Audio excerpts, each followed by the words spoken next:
இது தொடர்பான கருத்துக்களை பகிர்ந்து கொள்வதற்காக நாம் தமிழர் கட்சியிலிருந்து இடும்பாவனம் கார்த்திக் இணைக்கிறார். அவரோடு பேசலாம். சார் வணக்கம். வணக்கம். விஜயனுடைய பயணம் தொடங்கிய பிறகு பல்வேறு இடங்கள்ல குறிப்பிட்டு பேசுறது நாதாக்கவனுடைய வாக்கு வங்கிகள் மிகப்பெரிய அளவில் சேதாரத்தை சந்திக்கும் அப்படின்னு விமர்சன பார்வையை மூத்த பத்திரிகையாளர்கள் வைக்கிறாங்க. தற்போது விஜயனுடைய இந்த பயணம் பரப்புரையை எப்படி பாக்குறீங்க? இந்த குற்றச்சாட்டை எப்படி பாக்குறீங்க? இல்லங்க, இது அனுமானம் கூட இல்லைங்க, பல பேரோட விருப்பங்க. ஒரு திட்டமிட்டு ஒரு கருத்துராகம் செய்யக்கூடாது. நாம் தமிழக கட்சியோட வாக்கு விடுக்கட்டா பாதிக்கும், நாம் தமிழக கட்சியோட வாக்கு கரைஞ்சிரும்.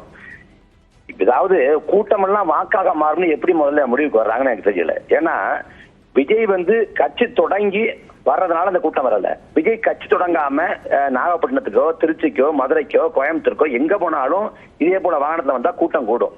விஜய்க்கு மட்டுமல்ல, அஜித்துக்கு, சிவகார்த்திகனுக்கு, எந்த நடிகருக்கு, இன்னும் சொல்ல போனா ஒரு சின்ன திரையில சேர்ந்த ஒரு நடிகர் வந்தா கூட கூட்டம் கூடும். இது இயல்பு, பாக்கிறதுக்கு வருவாங்க. ஆனா கூட்டம் எல்லாம் வாக்காக மாறுகிற அனுமானத்துக்கு எப்படி ஊடகங்கள் முன்முடிவுக்கு வர்றாங்கன்னு எனக்கு புரியல. அது நாம் தமிழக கட்சி வாக்கு விழுக்காட்டா பாதிக்கும், நாம் தமிழக கட்சி வாக்கு விழுக்காட்டா பாதிக்கும். நாம் தமிழக கட்சி வாக்கு செலுத்தவங்க யாரும் போற போக்குல பொதுவா வாக்கு செலுத்தின ஆட்கள் கிடையாது. நாம் தமிழக கட்சியோட மாற்று அரசியல் முழக்கத்தால் ஈர்க்கப்பட்டு வெற்றி தோல்விக்கு அப்பாற்பட்டு ஒரு நல்ல அரசியல் மரணங்களுக்காக விழுந்த வாக்குகள் தான்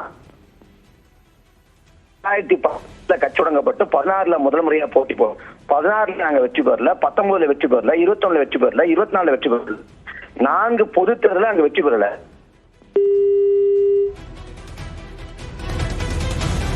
நாதாக்காவுடைய வாக்கு வங்கிக்கு எந்த விதமான சேதாரமும் ஏற்படாது என்ற கருத்தை முன்வைத்து பேசியிருக்கிறீர்கள். இணைப்பில் கருத்துக்களை பகிர்ந்து கொண்டமைக்காக நன்றி திரு இடும்பாவனம் கார்த்திக்.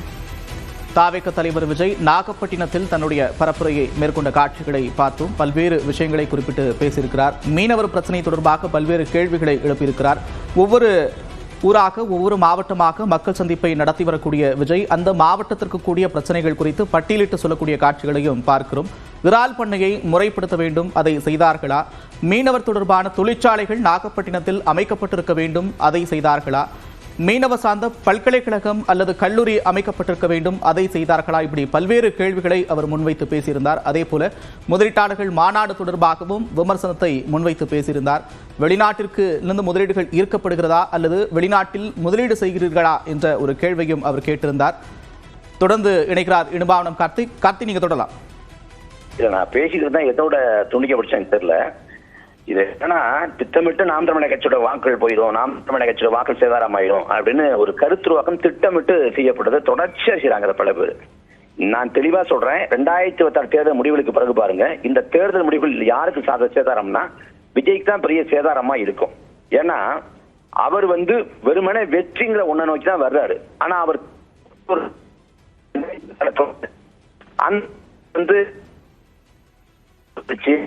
போராட்ட காலத்துல பங்கேற்று இன்னொரு தேர்தல் வைக்கும்னா அவர் தாக்கு பிடிக்க மாட்டார். 29 பார்லமெண்ட் தேர்தல் வைக்கும் கூட அவர் நிக்க மாட்டார். அவர் முழுக்க வெற்றி பெறலையா அவர் திரைத்துறைக்கு திரும்பிடுவார். 2018 காலகட்டத்தில் கமலஹாசன் ஐயா வந்தாங்க. வர்றப்ப திமுகவுக்கும் அதிமுகவுக்கும் மாற்றினாங்க. 19ல போட்டி போட்டாங்க, 21ல அணி அமைச்சாங்க. 2 தேர்தலையும் வெற்றி பெற முடியல.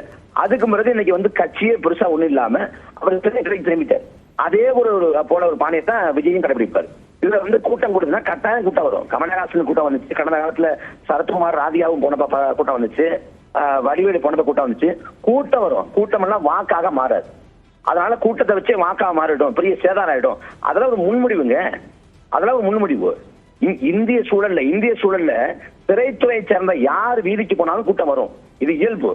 இதை விட பெரிய கூட்டத்தை சிரஞ்சீவி கூட்டினாரு. பிரஜா ராஜ்யம்ங்கிற கட்சி 2008ல தொடங்குறாரு. தொடங்குறப்ப 13 லட்சம் பேர் பங்கேற்றதா சொல்லி அந்த கட்சி தரப்புல சொல்லப்பட்டுச்சு. ஊடகங்கள் 10 லட்சம் பேர் இருக்கலாம் அப்படின்னு அனுமானிச்சாங்க. பிரஜா ராஜ்யம் கட்சி தொடங்கினாரு. அவர் கோட்பாடு என்னங்கிறப்ப சமூக நீதினாரு. இவர் மத சார்பற்ற சமூக நீதிங்கிறாரு. அவர் கொள்கை வழிகாட்டுன்னு அண்ணன் காந்தியடிகள், அன்னை தெரசா, ஜோதிரா போலே, அம்பேத்கர் போன்றவங்க சொன்னாரு. இவர் பெரியார், அம்பேத்கர், காமராசர், அஞ்சலி அம்மாள், வேலுநாச்சியார் ஏறக்குறைய அதே போல ஒரு வடிவம் தான். அவர் ஒரு 3 ஆண்டு காலம் கூட தேர்தல் தாக்கு பிடிக்க முடியாம கட்சியை ஒட்டுமொத்தமா காங்கிரஸ் நடத்திட்டு திரும்ப அந்த பயணத்தையும் முடிச்சுட்டு போயிட்டாரு. அதே போல இது கூட்டம் வரும். இந்த கூட்டம் நீங்க பாருங்க, டிசம்பர்ல இந்த கூட்டம் குறையும். ஏன்னா அவர் பேச்சு கேட்கறதுக்காக வர்ற கூட்டம் இல்ல. அவர் என்ன பேசுற, என்ன கருத்துல வைக்கிறாரு அப்படின்னு இல்ல. அவங்க முழுக்க விஜய் ஒரு திரைப்பட நடிகரை பார்க்க வந்த கூட்டம். அப்ப விஜய்ங்கிற ஒரு புகழ்பெற்ற நடிகரை பார்க்கறது கூட்டம் வரும். ஆனா அது அந்த கூட்டங்கிறது ஒரு ரசிக மனப்பான்மை தான். இன்னும் தெளிவா சொல்றேன், போறாரு நிச்சயமாக இணைப்பில் வந்து கருத்துக்களை பகிர்ந்து கொண்டமைக்காக நன்றி திரு இடுமாவனம் கார்த்தி.